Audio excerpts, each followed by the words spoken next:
The cooling tray can be picked up directly.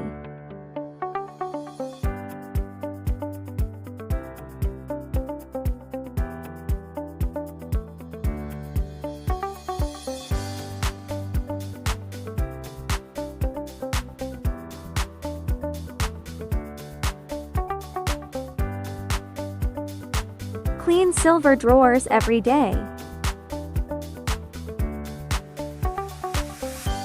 Regularly clean the area near the burner. Recommended once a week.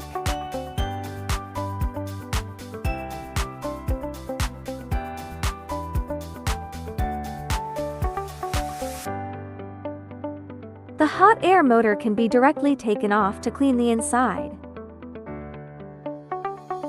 The chaff collector is cleaned once a day.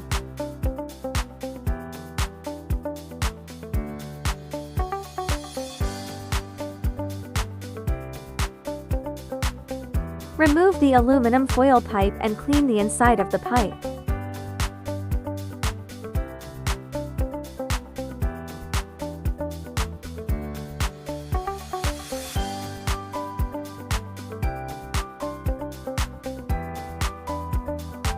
When installing it back, stabilize the chaff collector.